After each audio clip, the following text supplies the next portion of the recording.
Olá, pessoal, sejam bem-vindos para mais um encontro do nosso componente curricular de didática. Nós, nestas aulas de hoje, vamos trabalhar sobre a didática, o processo histórico da didática.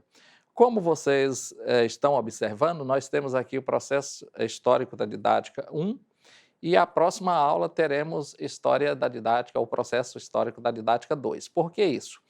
Porque nós dividimos esse processo histórico da didática em duas aulas, a fim de que vocês possam entender e ressignificar os objetos de conhecimentos que vamos trabalhar, de forma que consolide os conhecimentos necessários à construção do conhecimento, à formação individual de cada um de vocês.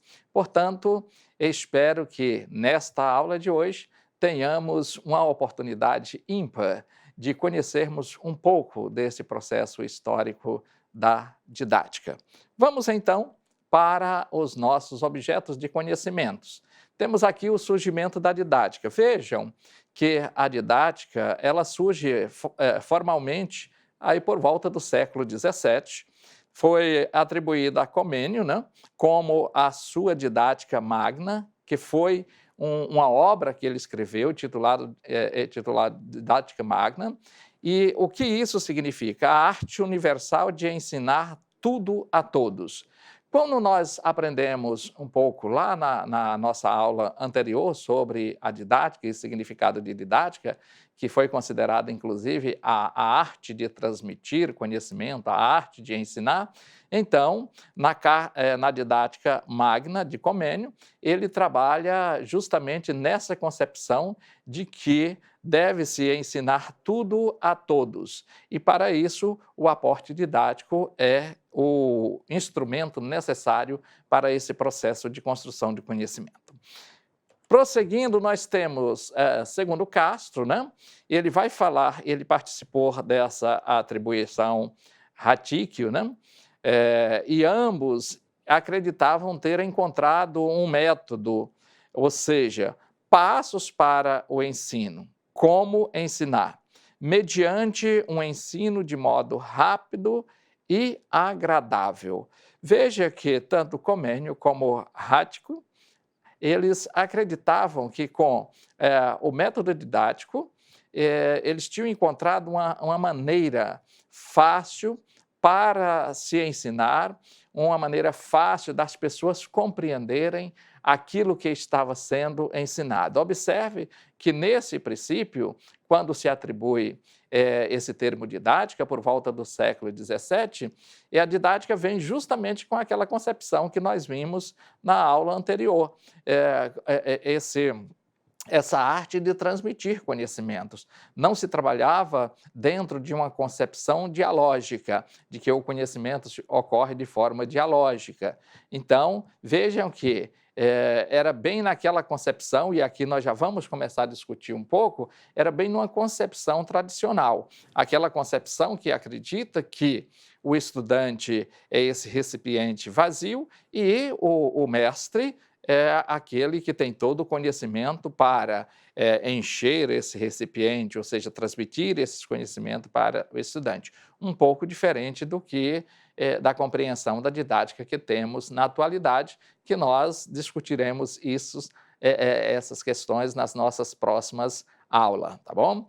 Então, essa maneira fácil, com a didática, eles acreditavam ter descoberto este método dessa construção de conhecimento rápida e de maneira agradável, sem aquelas questões do subjugar, dos castigos, de que vocês não, que vocês são da agora, muito já do século XX, né? Ou seja, XXI, do século XX, uma boa parte, né? Eu também sou do século XX, portanto, já somos do século passado, né? Mas muitos, assim como eu, ainda participamos daquele momento em que o ensino se dava a base para que o estudante aprendesse. Se ele estava tendo dificuldade, ele passava até mesmo por castigos de joelho em um cantinho da parede lá, ou se o professor passasse uma atividade e ele não desse conta de responder, existia ainda uma palmatória, não? Então, isso era uma forma bem tradicional de produção de conhecimento. Então, com esse aporte aqui, veja que isso nós passamos agora no século XX, né? Mas lá no século XVII, tanto Comênio como Rathke, eles já acreditavam que tinham descoberto aí um método de uma construção de conhecimento rápido e de forma agradável, sem precisar desses recursos dos castigos físicos, né? Então, vamos prosseguir aqui. Ainda o Castro, ele afirmou que se tratava aí da busca por uma instrução popular.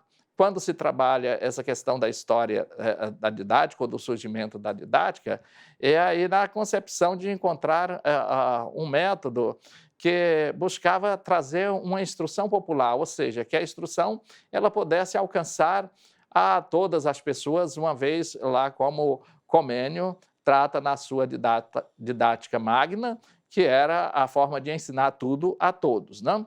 Veja, isso seria crucial para a reforma religiosa e social. Observe que a questão da didática, ela ancora muito o seu surgimento e se firma muito dentro de um processo da reforma protestante ou da reforma religiosa. Eu, inclusive, sou adepto do termo reforma religiosa, porque a gente reforma o que já existe, né? Até aquele momento não existia o protestantismo, então não tinha como reformar o protestantismo porque não existia, né? Para utilizar o termo reforma protestante. Mas, do ponto de vista de reforma religiosa, é o termo que eu, em particular, sem criticar as pessoas que preferem utilizar o termo de reforma protestante. Não? Então, veja, isso vinha obedecendo aí a uma utopia da época que estava ancorada na ideia de Bacon, né? Baconiana, da atenção à natureza. É um modelo aí que os didatas eles supunham imitar quando aconselhavam no ensino seguir sempre do fácil ao difícil, ou seja, começar em um processo mais fácil e ir trazendo complexidades a esse processo de ensino e ir das coisas às ideias, ou seja, para trabalhar as questões ligadas ao campo das ideias, começava-se a trabalhar apresentando coisas, apresentando objetos, apresentando aquilo que era concreto, né? E do particular para o geral, ou seja, pegava as questões particular para, a partir dessas questões particular, ir chegando até as questões mais amplas, a questão geral. Tudo ao seu tempo e sem pressa. Veja que a didática surge já dentro dessa concepção de se trabalhar as questões e o processo do ensino-aprendizagem sem pressa, mas obedecendo o tempo da construção do conhecimento dentro de um processo de ensino-aprendizagem, esse tempo que é inerente a cada sujeito, a cada pessoa. Cada um de nós temos um tempo diferente de assimilação de determinadas situações. Algumas pessoas têm dificuldade na área de exatas, então eles demoram mais a assimilar determinadas situações, determinadas fórmulas e resolver determinadas atividades. Já outros têm mais dificuldades na área de humanas, então eles preferem ou adequam-se mais às questões de exatas, que para eles conseguem lidar com essas situações e aqueles exercícios complexos, equação do segundo grau, equação do primeiro grau, aquelas coisas que que estudamos lá no ensino médio e que até agora eu, depois de tanto tempo, não me arrisco mais pegar uma equação do segundo grau para resolver, porque certamente vou precisar do auxílio de um professor ou de um mediador para responder. Não? Então, se respeitando o tempo das pessoas, desse processo de ressignificação do conhecimento. Ainda nós temos aqui que Comênio, ele ancorado em princípios doutrinários, escreveu a sua didática magna, ou arte universal de ensinar tudo a todos, acreditando ter elaborado aí um método de ensino. Então, nós vamos ver aqui, nós trouxemos aqui um trecho da didática magna de Comênio, para que a gente acompanhe como é que ele dispunha a sua forma, a sua visão didática do processo de ensinar, dessa arte universal de ensinar tudo a todos. Veja, o modo certo e excelente para criar em todas as cidades ou vilarejos de qualquer reino cristão, escolas tais que a juventude dos dois sexos,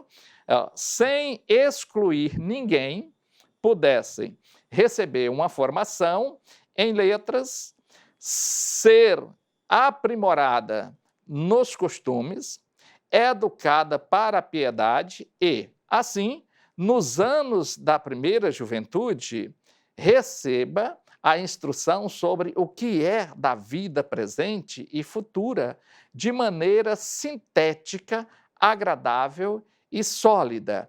Então, veja que a didática magna ele tem essa visão mais geral. E aqui nós vemos que ele inclui a mulher nesse processo de ensino-aprendizagem.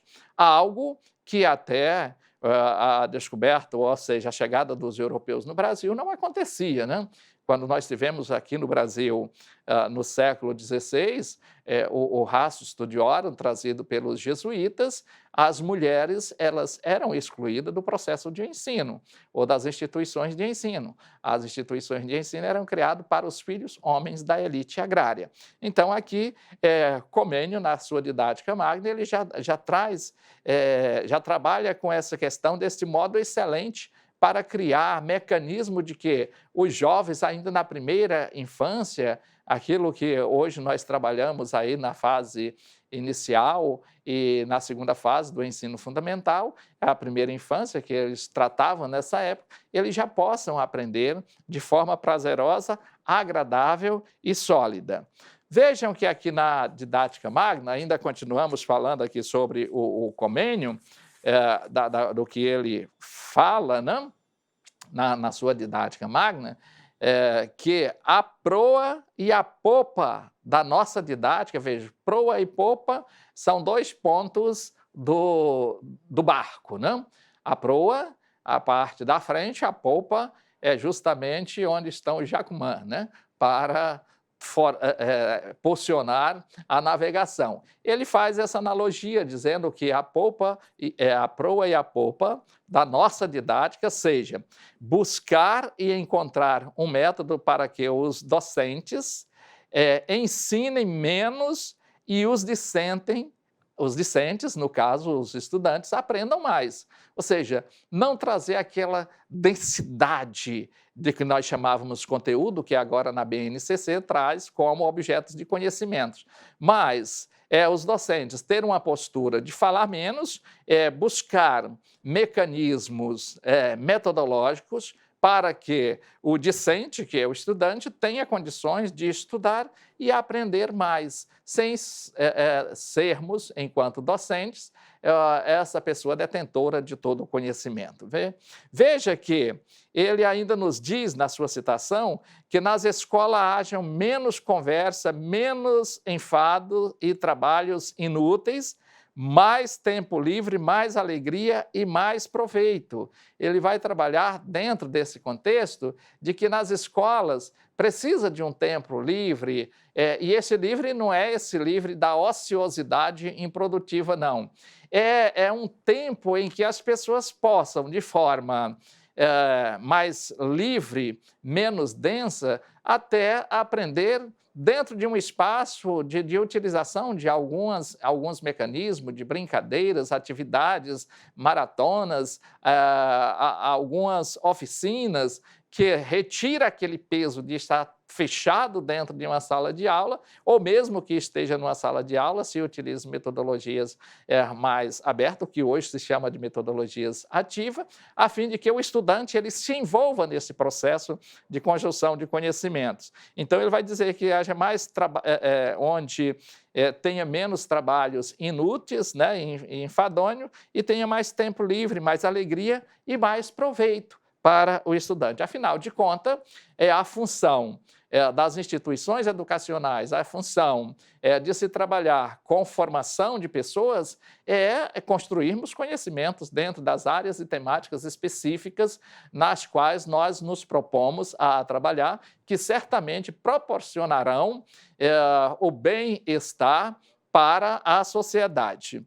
Ainda na didática magna de Comênio, veja que na República Cristã haja menos trevas, ou seja, menos castigos, menos rigor, menos confusão, ou seja, trazer algo em que as pessoas possam, de fato, se reconhecer naquilo que estão fazendo, menos dissensões, mais luz, mais ordem, mais paz e mais tranquilidade, que as pessoas se sintam mais seguras. Isso está na Didática Magna, 2006, nas páginas 11 e página 12, né? Então, veja que aqui é um trecho da Didática Magna de Comênio que eu trouxe para a gente ver qual a propositura que ele trouxe na sua Didática Magna para que fosse trabalhado nas instituições de ensino e pelas instituições que trabalham com o processo formativo. A arte da didática, ou seja, antes da Didática Magna, né? Veja que antes da didática, anteriormente à Didática Magna de Comênio, o termo didática, desde a Grécia Antiga, ele era concebido como significação muito semelhante à atual, ou seja, indicando que o objeto ou a ação qualificada dizia respeito ao ensino. Poesia didática, por exemplo. Então, tudo aquilo que se fosse fazer dizia respeito ao ensino, até mesmo uma poesia que o estudante fosse recitar ou até mesmo escrever, mas isso diria respeito a este ensino, não? Então, prosseguindo aqui, o que temos a verificar? Que, com a Didática Magna, configurou-se uma tendência que, voltada à finalidade do ensino para o seu produto, né? Ou seja, volta-se aí a finalidade do ensino para aquilo que se pretende. Nós estamos trabalhando, nós estamos construindo conhecimento, para quê? Hoje nós temos os mestrados profissionais, a formação acadêmica profissional, né? E vamos pegar aqui os cursos lato sensu, mestrado profissional, doutorado profissional. E o que o mestrando ou doutorando tem que apresentar no final do seu trabalho? Um produto, resultado daquilo que ele estudou e que ele teve condições de construir. Então, aqui dentro da Didática Magna está essa proposta também, a finalidade de ensinar para o seu produto e ter um produto, o resultado. E esse produto, ele se materializa na forma da consolidação e da materialização do conhecimento, não? Foi também a partir da obra de Comênio que se evidenciaram as necessidades do ensino a partir das dificuldades e transformações que estavam ocorrendo na sociedade. Vejam que ali no século XVII começa todo um processo de revolução industrial, muito embora a revolução industrial ela vai se consolidar mais fortemente em algumas regiões no século XVIII, mas no século XVII já começam esse processo. Então, precisa-se trabalhar com também o ensino dentro de uma perspectiva de atender essas demandas, principalmente preparar o trabalhador para trabalhar nas fábricas, algo que não preocupação que não existia até então, no sentido de formação, porquanto as pessoas teriam que aprender as técnicas para trabalhar na agricultura. E agora muda-se a configuração. Bom, nós vamos ficar nesta aula até aqui para que vocês tenham condições de assimilar, ressignificar tanto o que está escrito quanto o que nós falamos aqui e produzir os conhecimentos que sejam necessários dentro dessa trajetória histórica da didática. Nos veremos na nossa próxima aula. Um grande abraço. Tchau, pessoal.